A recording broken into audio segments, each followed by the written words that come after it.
আজকে যে ঘটনাটা নিয়ে তুমি কাঁদছো, কয়েক মাস কিংবা কয়েক বছর পর পেছন ফিরে ওই একই ঘটনার কথা মনে পড়লে খেয়াল করবা তোমার আর কান্না পাচ্ছে না। কোনো কোনো ক্ষেত্রে পেছনের ওই কান্নার ঘটনার কথা মনে পড়লে তুমি হেসে ফেলবা আর ভাববা কতটা বোকাই না ছিলাম। তুমি বিশ্বাস করো আর নাই করো, সময় নামের জিনিসটা সব কিছু বদলে দেয়।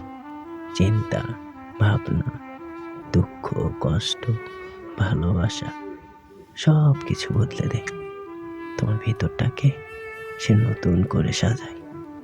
আজকে তোমার কাছে যা অনেক বেশি ইম্পর্টেন্ট, কাল বা পরশু ওইটাই মূল্যহীন হয়ে যেতে পারে।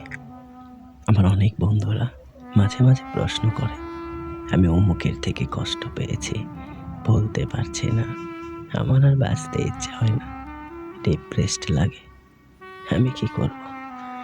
আমি সবাইকে বলি, time is a great healer. সময় সব ক্ষত সারিয়ে দেয়, সব দুঃখ ভুলিয়ে দেয় আস্তে আস্তে। সময় নাও। ছোটবেলায় একটা খেলনা ভেঙেছিল দেখে চিৎকার করে কান্নাকাটি করেছ, এখন ওই খেলনার কোনো মূল্য আছে? ধাক্কা খেয়ে পড়ে গিয়ে কতবার কেঁদেছ, এখন রাস্তায় ধাক্কা খেয়ে পড়ে গেলে তাড়াতাড়ি উঠে দাঁড়িয়ে আবার হাঁটা শুরু করো, তাই না? কাঁদো, তুমি আগের মতো না তো।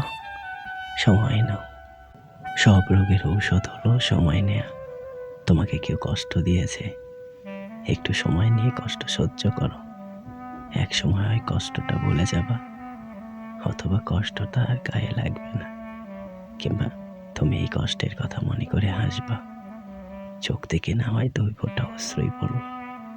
হাত দিয়ে ঘুমের ওষুধটা কিংবা ফ্যানের সাথে দড়িটা স্পর্শ করো না, হাত দিয়ে বরং অশ্রুটুকু মুছে ফেলো। ট্রাস্ট মি, সব বদলে যাবে এক সময়। একটাবার পেছন ফিরে দেখার জন্য হলেও অপেক্ষা করো, সময় নাও। মরলে তো সব শেষ, টিকে থাকো, দেখোই না কি হয়।